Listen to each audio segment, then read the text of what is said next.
শহীদ president Ziaur রহমানের ঐতিহ্যবাহী খাল খনন প্রজেক্ট আবার শুরু করেছেন আমাদের মাননীয় প্রধানমন্ত্রীর জন্য তাকে ধন্যবাদ। কিন্তু কুপির নিচে অন্ধকারের মতো সারা বাংলাদেশের প্রত্যন্ত অঞ্চলে খাল খনন হচ্ছে, কিন্তু ঢাকা শহরে শত শত কিলোমিটার খাল বেদখল অবস্থায় পড়ে রয়েছে। এইগুলো উদ্ধার করার জন্য কি প্রক্রিয়া, কোনো প্রজেক্ট হাতে নেওয়া হচ্ছে কিনা? এবং এই খাল বেদখল হয়ে আছে বেশিরভাগ সময়ে সরকার দলীয় লোকদের দ্বারা। এই খাল উদ্ধারের জন্য সরকারের কি পরিকল্পনা আমি জানতে চাচ্ছি। ধন্যবাদ মাননীয় স্পিকার। মাননীয় মন্ত্রী। মাননীয় স্পিকার, আপনাকে ধন্যবাদ।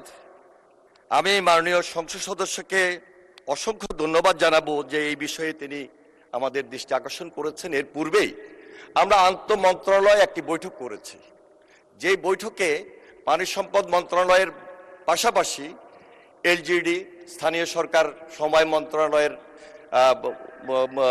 সেখানে প্রতিনিধি উপস্থিত ছিলেন, প্রতিমন্ত্রী মহোদয় উপস্থিত ছিলেন, কৃষি মন্ত্রণালয়ের প্রতিমন্ত্রী উপস্থিত ছিলেন, কর্মকর্তাবৃন্দ উপস্থিত ছিলেন, পাশাপাশি দুর্যোগ ব্যবস্থাপনা মন্ত্রণালয়ের প্রতিমন্ত্রী সাহেব উপস্থিত ছিলেন। সবাই মিলে আমরা সিদ্ধান্ত নিয়েছি যে ঢাকা শহরে যেহেতু স্থানীয় সরকার মন্ত্রণালয়ের অধীনস্থ, আমরা তাকে স্ট্রেংথেনিং করার ব্যাপারে সর্বাত্মক সহযোগিতা করব। ইতিমধ্যে ঢাকার পাশাপাশি সুবাড্ডা খালে আমরা গিয়েছি, আমরা সেখানে পরিদর্শন করেছি, এই ব্যাপারে যথাযথ আমরা উদ্যোগ গ্রহণ করেছি। আমরা আশা করছি খুব শীঘ্রই আরও বেশি ত্বরান্বিত করার মাধ্যমে আমরা ঢাকা শহরবাসীর যে উপকার দেওয়ার দরকার সেটা আমরা অ্যাডজাস্ট করতে সক্ষম হব। মাননীয় স্পিকার, আপনাকে অসংখ্য ধন্যবাদ।